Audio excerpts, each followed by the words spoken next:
শহীদ আল্লামা দেলাওয়ার হোসাইন সাইদি রহমতুল্লাহ আলাইহি। কেউ যদি বলেন মারা গেছে, না, উনি মারা যায়নি, ওনাকে মেরে ফেলা হয়েছে।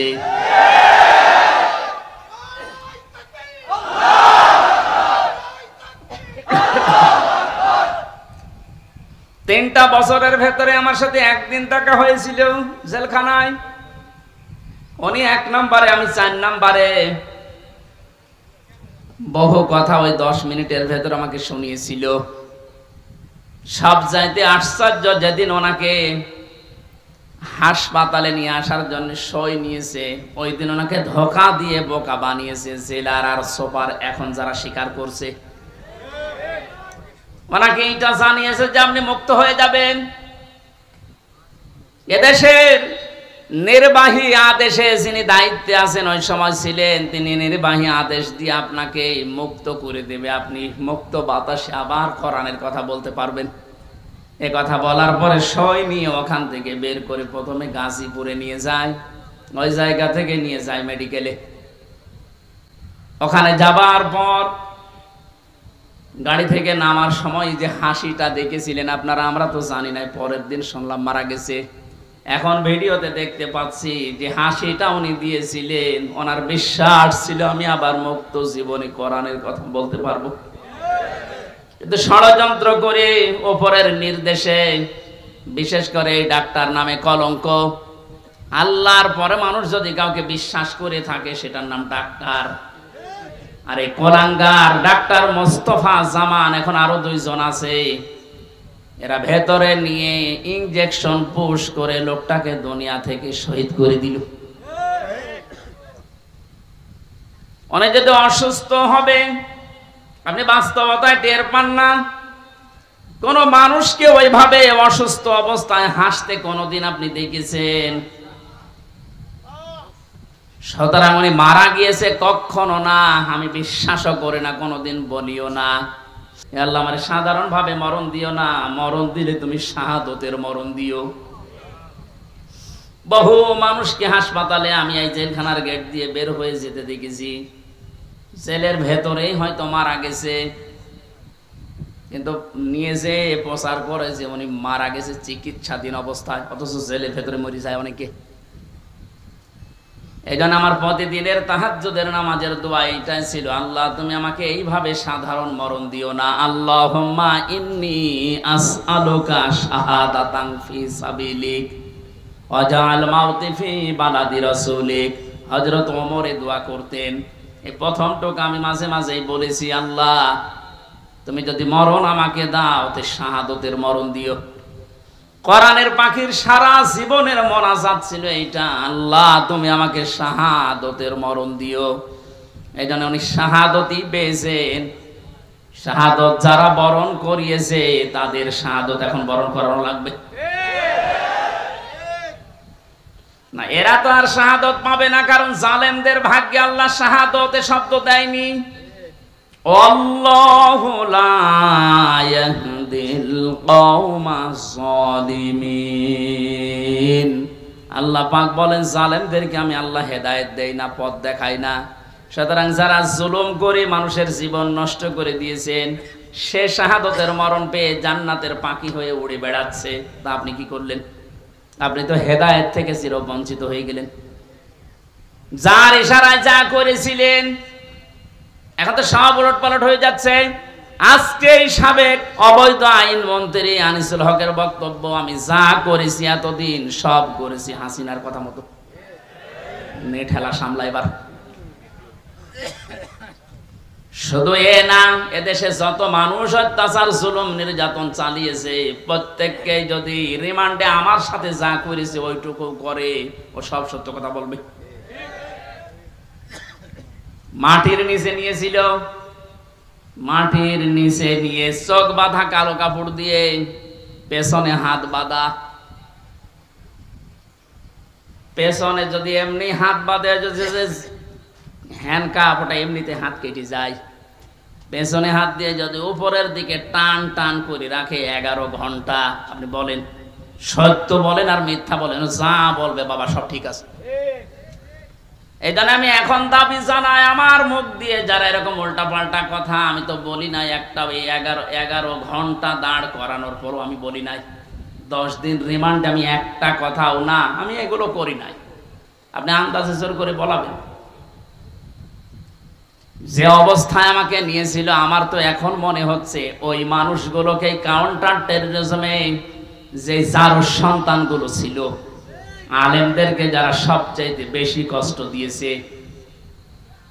এই মনিরুল, এই হারুন, আসাদুজ্জামান, আব্দুল মান্নান, আতিকুর রহমান, নাম ধরে বলছে এগুলো মানুষ নামে কলঙ্ক। মানুষ হয়ে মানুষকে এত কষ্ট দিতে পারে, আমি না দেখলে বিশ্বাস করতাম না। 10টা দিন গেছে আমার 10 বছরের মতো, ঘুম তো নেই। আন্দাজে কষ্ট আপনি কেন দিলেন? নিজেরাই মাঝে মাঝে বলা করতে, হুজুর কিছু জানি না, আমরাও জানি। টিপ্পনি কাটতো, একে অন্যের সাথে হাসি তামাশা করতো। আমার নামাজ পর্যন্ত 4 ওয়াক্ত পড়তেই দেয়নি, জোহর, আসর, মাগরিব আমি ইশারায় পড়েছি, কারণ আমি জানি না এখন দিন না রাত। এখনো পর্যন্ত জালেমদের পক্ষে যারা ছাপাই গাছেন, আমাদের কি দোষ আপনি এটা পাচ্ছেন না? কোন দোষ যদি দেশের জালেমদের নাও থাকে, শুধুমাত্র আয়না ঘরের বিচার করলো আপনার ফাঁসি হবে। আপনি জানেন আয়না ঘর কি? ব্যারিস্টার আজমি, ব্যারিস্টার আরমান, আমান আজমি, আপনি কি জবাব দেবেন তার মা বাবার কাছে, তার স্ত্রীর কাছে, তার ওই ছোট ছোট বাচ্চাদের কাছে কি জবাব দেবেন বলতে পারেন? পারবেন না। এরপরও আপনি মাইকে, এরপরও লাইভ করছেন যে আমার কি অপরাধ, আমি দেশ ত্যাগ করলাম, আমি তো এখনো খুঁজে পাই না। খুঁজে পাচ্ছেন না? কোন দোষ যদি আপনার নাও থাকে, সবচাইতে বড় দোষ এই আপনি আয়না ঘর বানিয়েছেন। এটার চাইতে মারাত্মক পৃথিবীতে কোন জুলুম আছে বলে আমি জানি না। একটা জীবিত মানুষকে এদিকে 1.5 হাত, এদিকে 1.5 হাত, ওর মাঝখানে পায়খানা। আমি যেখানে থাকতাম এর মাথার কাছে পায়খানা, এতটুকু জায়গায় 24 ঘন্টা। আর খাবার যা দেয় মনে হচ্ছে 2-3 দিন আগের খাবার, পচা খাবার। খেলে খান, তাও এক বাটির ভেতরে 4-5টা তরকারি দিয়ে দেয়, আবার ডাল দিয়ে দেয়, খান না খান না খান, আপনি মরে যান, ওদের কোনো অসুবিধা নেই। কারণ কেউ জানে না তো পৃথিবী তো আছে কিনা। এমন জায়গায় এমন ভয়ঙ্কর, এমনিতেই মানুষ হার্ট ফেল করে মরে যাবে। এই জন্য যারা টপ বটন জড়িত এই জুলুমের সাথে, ওদের কোনো শাস্তি দেওয়ার দরকার নেই, শুধু এই ঘরের ভেতরে 10 দিন একটু আটকিয়ে রাখেন, এমনি মরে যাবে। আমাদের তাও সেনায় তো কোরআন ছিল, আমি কোরআন পড়তে পারতাম, ওই শয়তানদের তো কোরআন নেই, ও এমনি টেনশনে মরে যাবে। আর এখনো টের পাচ্ছেন না যে আমি কি করেছি, এত আমার উপর জনগণ এত খেপলো, আপনি টের পাচ্ছেন না। জালেমরা জাহান্নামে যাবে, তার 1 নাম্বার কারণ এরা আল্লাহর মামলার আসামি। এটা আমি বানালাম? হ্যাঁ, সূরা শুরার 42 নাম্বার আয়াতে আল্লাহ জানিয়ে দিয়েছেন, ইন্নামাস সাবিলু আলাল্লাযিনা ইয়াজলিমুনান নাস, অবশ্যই আমি আল্লাহ মামলা দেব তাদের বিরুদ্ধে যারা মানুষ হয়ে মানুষের উপরে জুলুম করছে। সুতরাং এই 15-17 বছর যারা জুলুম করেছেন, আপনি হামজার মামলার আসামি না হলেও আপনি আল্লাহর মামলার আসামি। সাধারণ মানুষ মামলা দিয়েছে দরবেশ বাবার নামে, আনিসুল হকের নামে সাধারণ মানুষ মামলা দিয়েছে, এক গরিব মানুষ। তারপরেও ওই বাংলাদেশে হাজার হাজার লক্ষ উকিল থাকার পরেও এই লোকটার পক্ষে কোনো উকিল এখনো দাঁড়ায়নি। আর আপনি তো সাধারণ মানুষের মামলার আসামি না, আপনি সরাসরি আল্লাহর মামলার আসামি।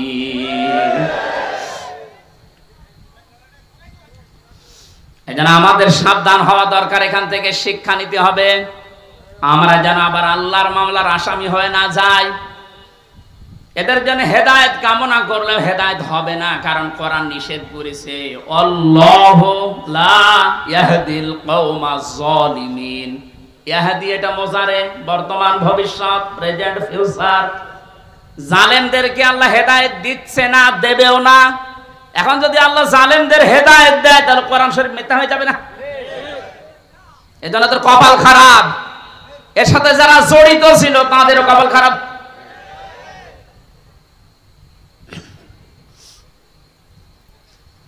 ফরিদপুরবাসী বড় ব্যথা নিয়ে কথা বলছি। এই জালেমদের জুলুমের কারণে আমার ছোট মেয়েটা আজ পর্যন্ত আমার চিনে না, আমার কাছেও আসতে চায় না, ভয় পায়। কি করেছিলাম? কোরআন হাদিসের কথাগুলো ওপেন ভাবে বলতাম, গোপন রাখতাম না, এইটাই আমার অপরাধ। এতটুকুর জন্য আপনি 3টা বছর আমার নষ্ট করবেন আর এত কষ্ট আমার দেবেন? একটু ধরে নিয়েছে বসিয়ে তো ছেড়ে দিলেই হয়তো এইভাবে বলতে নেই, আমি তো সংশোধন হয়ে যেতাম। ওর 8 মাস 9 মাস বয়সে আমি রেখে এসেছিলাম, 3 বছর পরে এখন ওর বয়স 4 বছর, এখনো পর্যন্ত স্বাভাবিক না, আমার কাছে আসতে চায় না। কেন আপনি কাজ করলেন? কি জবাব দেবেন বলেন তো? এই জন্যই মাওলানা মামুনুল হক কথাটা বারবার আমাকে শোনাতেন, জালেমদের বেঈমানদের কোনো জানাজা নেই, জানাজা মানে তাকে সাক্ষী দিয়ে আল্লাহর কাছে পৌঁছিয়ে দে যে ভালো ছিল, এ কথা বলা যাবে? এই জন্য আমরা সাবধান হচ্ছি, আপনাদেরকেও সাবধান করছি। এখনো জুলুমের পক্ষে যদি আপনি স্ট্যাটাস দিয়ে যান, জুলুমের পক্ষে ছাপায় গান, আপনিও জালেম, আপনিও চিহ্নিত। আপনি মারা গেলে আপনার জানাজা পড়া, কবরে দেওয়া জায়েজ নেই, কারণ আপনি এমনিতেও জাহান্নামে যাবেন, অমনিও জাহান্নামে যাবেন। জালেমের জন্য জান্নাত হারাম। কথা বলছেন এখানে? জালেমের জন্য জান্নাত হারাম, মানে জালেম হচ্ছে আল্লাহর মামলার আসামি। এটা ছোটখাটো বিষয় না, অনেক ওজনওয়ালা কথা আল্লাহর। আমরা অনেকেই মনে করি আল্লাহ কি দেখে না? ব্যারিস্টার আরমানের এই কষ্ট কি আল্লাহ দেখে না? হাওয়ালা তাহসাবান্নাল্লাহা গাফিলান আম্মা ইয়ামালুজ যালিমুন ইন্নামা ইউআখিরুহুম লিয়াউমিন তাশখাসু ফীহিল আবসার। আল্লাহ পাক বলেন, হে নবী, আপনি কি মনে করেন যে জালেমদের সম্পর্কে আমি কোনো খোঁজ রাখি না? আমি সবচাইতে বেশি খবর রাখি জালেমদের ব্যাপারে। ওদেরকে আমি ছাড় দিয়েছি ওই দিন পর্যন্ত যেদিন চক্ষু উল্টিয়ে যাবে। আজ ঠিক তাই হচ্ছে। জালেমদের সাথে দেশের মানুষেরা এমন আচরণ করেছে, অনেকেই চোখ উল্টিয়া আটকে উঠছে। হইল কি? বিশেষ করে ঝিনাইদহ কিরণ চেয়ারম্যান, ওরে পিটিয়ে মেরে জালেমকে গাছের সাথে না ওই যে পিলারের সাথে টাঙিয়ে মরার পরও পিটিয়েছে। দুনিয়া আটকে উঠেছে যে হচ্ছে কি? আবু সাইদকে যে লোকটা সজ্ঞানে স্বেচ্ছায় গুলি করে হত্যা করেছিল, তার এই জনগণ পিটিয়ে ন্যাংটা করে টাঙিয়ে রেখেছে, তাও উল্টো করে। ইন্নামা ইউআখিরুহুম লিয়াউমিন তাশখাসু ফীহিল আবসার। আমার তো মনে হচ্ছে কোরআনের এই আয়াত এখন খাপের খাপ, মমতাজের বাপ সব মিলে যাচ্ছে। জালেমদেরকে আমি আর একটা স্মরণ করাচ্ছি, এখনো যারা জালেমদের পক্ষে কথা বলেন, যা জালেমদের পক্ষে যারা আছেন তারা সাবধান হন। কোন জালেম যদি টার্গেট নেয় কোন জায়গায় পৌঁছাতে, আমার আল্লাহ বলেন ওকে আমি ছাড় দিতে দিতে এমন জায়গায় পৌঁছাই, ওই সফলতা পাওয়ার আগেই ওর তার আমি কেটে দেই। এটা তাফসীরে তাবারীর ভেতরে আছে, যদিও দুর্বল, তার জন্য শিক্ষার জন্য আমি বলছি। হযরতে হুদ আলাইহিস সালাম দাওয়াতি কাজ করছিলেন, সবচেয়ে বেশি বাধা তাকে দিয়েছিল ওই জামানায় যে লোকটার নাম আমরা শুনি জান্নাত বানিয়েছিল, সাদ্দাত। যখন হযরতে হুদ আলাইহিস সালাম দাওয়াত নিয়ে গেলেন, যে জান্নাতের কথা জাহান্নামের কথা তাকে শোনালেন, আল্লাহর নাফরমান বান্দা ডাক দিয়ে বলে, তুমি আল্লাহর নবী দাবি করো, তোমার আল্লাহর জান্নাত আমার লাগবে না, আমি নিজে জান্নাত বানাবো, তুমি শুধু জান্নাতের আইটেম গুলো বলো যে কি কি পাওয়া যাবে। হযরতে হুদ নবীর কাছে সব শুনলেন, যে স্বর্ণের ইট হবে, রূপার ইট হবে, বিশাল সাম্রাজ্য তার, যেখানে যত স্বর্ণ পাওয়া যায়, রূপা পাওয়া যায়, সবগুলো পেয়াদাদেরকে দিয়ে জোগাড় করেছে এক জায়গায়। 22,000 শ্রমিক কাজে লাগিয়েছে। 20 বছর ধরে ধরে জান্নাত মনের মতো করে বানাচ্ছে। হযরত হুদ আলাইহিস সালাম যা যা বলেছিলেন একেবারে ওইভাবে হুবহু বানানোর চেষ্টায় আছে। স্বর্ণের ইট তৈরি করার জন্য তো স্বর্ণ লাগবে, যেখানে যা পাওয়া যায় সব নিয়েছে। মুফাসসির লিখেছেন আল্লাহর এক বান্দি বিধবা, বিয়ে হওয়ার পরে স্বামী মারা গেছে, মা বাবা নেই, এতিম। এই মেয়েটার স্বর্ণ ধরে যখন টান দিয়েছে, মেয়েটা তখন মাটিতে গড়াগড়ি দিয়ে কান্নাকাটি করেছিল যে আল্লাহ, আমি একেবারে নিঃস্ব মানুষ, আমার স্বামী নেই, মা বাবা নেই, আমার শেষ সম্বলটুকু কেড়ে নিয়ে যে জালেম তার স্বপ্ন পূরণ করার জন্য ইচ্ছা পোষণ করেছে, তার এই স্বপ্নের জান্নাতে তুমি তাকে পৌঁছাতে দিও না। এই দোয়াটা করেছিল ওই বিধবা, ওই মজলুম মহিলা। আল্লাহ রাব্বুল আলামিন বলেন পৃথিবীতে 3 জনের দোয়া সঙ্গে সঙ্গে কবুল হয়ে যায়, কোনো পর্দা থাকে না, তার ভেতরে একজন মাজলুম। এ যদি সত্যিই মন থেকে কিছু বলে, আল্লাহ পাক ওটা সঙ্গে সঙ্গে আরশে তুলে নেয়। এটার প্রমাণ এই হারুন। আমি রিমান্ডে থাকাকালীন জেলখানায় ছিলাম প্রথম 2 মাস ওই ছোট হুজুরের সাথে, যে রফিকুল ইসলাম মাদানি। আমার রাতের বেলা কেঁদে কেঁদে বলতো, রিমান্ডে নিয়ে আমার ওই যে কি ঢাকার হাতির ঝিল, রাত 12:30টা 1টার দিকে ওখানে নিয়ে গিয়ে সম্পূর্ণ উলঙ্গ করে আমার ছবি তুলে হাতের ভেতরে সিগারেট লাগিয়ে বলতো, খান, আমরা ছবি তুলবো, এইটা ছেড়ে দিয়ে জনগণকে জানাবো যে হুজুর এরকম 2 নাম্বার। আজকে দেখলাম বলছিল যে আমি ওই দিনই আল্লাহর কাছে ওই মাজলুম অবস্থায় আকাশের দিকে তাকিয়ে দোয়া করেছিলাম, মাবুদ, জীবনে যদি কিছুই তোমার দরবারে ভালো না লাগে, কবুল না হয়, আজকের যে দৃশ্য, আমার শরীরে এক টুকরা পোশাকও নেই, তুমি দেখতে পাচ্ছ। আমি একটা যুবক মানুষ, আমার অনেকে মনে করি ছোট মানুষ, পিসকি মানুষ না, ওর বয়স এখন 27-30 বছর। কারণ ওই সময় ছিল 27 জেলখানায় 3 বছর, 30 বছর বয়স।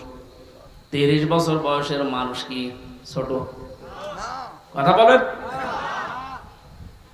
দোয়া করেছিল, মাবুদ, তুমি আমার এই দোয়াটা কবুল করো, মাজলুম অবস্থায় তুমি তো মোনাজাত ফেরত দাও না। এই হারুন, এই টিভি হারুনের কারণে আজ আমার এই অবস্থা। ও নাকি অর্ডার দিয়ে দিয়ে আমার এটা করাচ্ছে। জিজ্ঞাসা করেছে যে অফিসার করেছিল, এসআই, স্যার আপনি সত্যি করে বলেন তো, আমার যে হাল করলেন, এ নাজেহাল অবস্থা, হারুন স্যার কি জানে?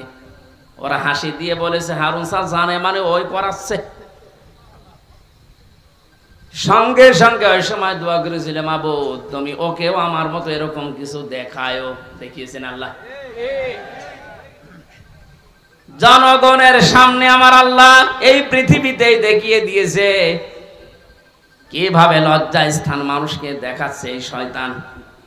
আমার একজন দেখিয়ে বলছে, হুজুর এই দেখেন কারবার। আমি নাউজুবিল্লাহ আস্তাগফিরুল্লাহ, কি 3 ইঞ্চি। ও কয়েকদিন পরে স্ট্যাটাস দিয়েছিল, আমি বাইরে যেতে পারি না, বাইরে গেলে মানুষ বলে 3 ইঞ্চি। কি একটা অপমান! মাত্র কয়েক সেকেন্ডের ভিডিও ফাঁস হয়ে ও সব হারিয়েছে। ওর কয়েক সেকেন্ড না, সারা জীবন যেদিন আল্লাহ ফাঁস করবে, এ জালেমের সেদিন কোনো উপায় থাকবে? টাকলা মোরাদের মাত্র 6 মিনিট 8 সেকেন্ড। এ কি ওর নাম? মাহিয়া, মাহিনা কি নাম? এই মহিলার সাথে একটা অডিও রেকর্ড ফাঁস হয়েছিল মাত্র 6 মিনিট 8 সেকেন্ডের। ও সব গেছে। আমার তো মনে হয় এই জালেমদের দরে যারা ছিল এই দেশে, ওদের সহযোগী যারা, এদের হাজার হাজার ভিডিও অডিও রেকর্ড জমা হয়ে আছে। সাংবাদিক ইলিয়াস এখন মাঝে মাঝে ছাড়তেছে। আল্লাহ তার ফেরেশতাদের দিয়ে যেটা রেকর্ড করে রেখেছে অডিও ভিডিও, কিয়ামতের ময়দানে কোটি কোটি মানুষের সামনে ওগুলো আল্লাহ ছাড়বে। 30 সেকেন্ডের ভিডিও যদি 3 ইঞ্চি নাম শোনো, এই 50 বছরের ভিডিও আল্লাহ যেদিন ছেড়ে দেবে, পুরাটা মুখ দেখাতে পারবে না। শেষ পর্যন্ত এই মহিলার দোয়া আল্লাহ এমন ভাবে কবুল করেছিলেন, জান্নাত বানানো কমপ্লিট। শেষ করার পরে ডাক দিয়েছে, এত সিকিউরিটি দিয়ে সাজিয়েছে, একটা পিপিলিকা পর্যন্ত প্রবেশ করার কোনো কায়দা নেই। জান্নাতের গেটে যাবার পরে দেখে একজন ফকির বসে আছে। ফকির ডাক দিয়ে বলে, বাদশাহ, আমার সাথে কিছু কথা বলা লাগবে আপনার। রেগে বলছে, তুমি কে, এখানে আসলে কি করে?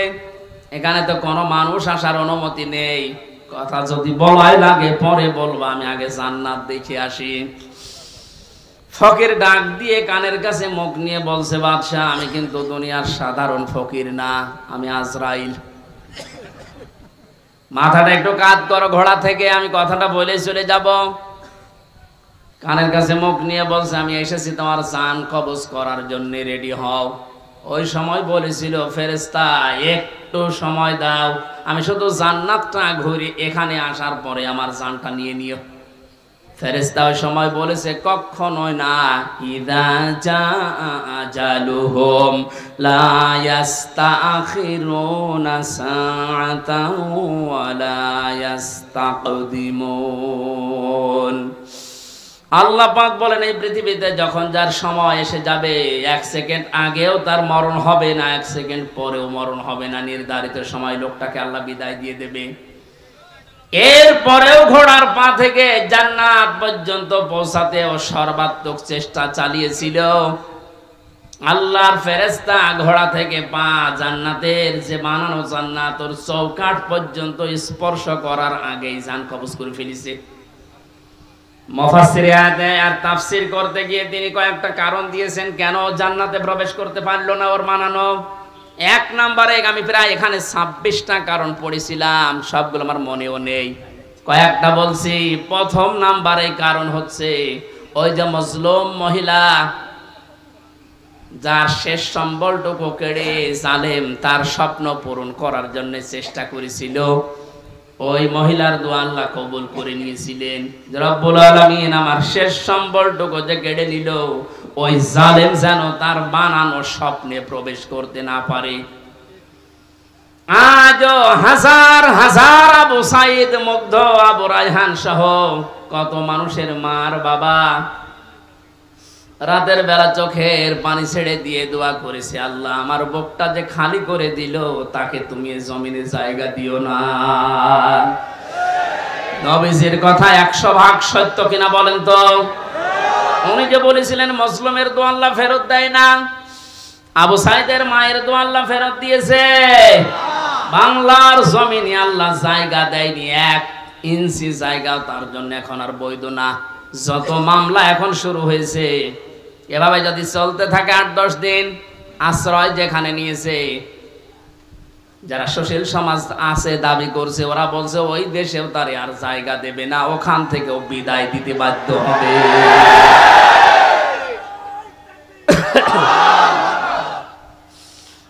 আমার ফরিদপুরবাসী জালেমদের জন্য সব জায়গা আল্লাহ অবৈধ ঘোষণা দিয়েছেন, জালেমদের কোনো জায়গা পৃথিবীতে নেই। কারণ সবচাইতে বেশি আল্লাহ খেয়াল করেন জালেমের জুলুমের দিকে।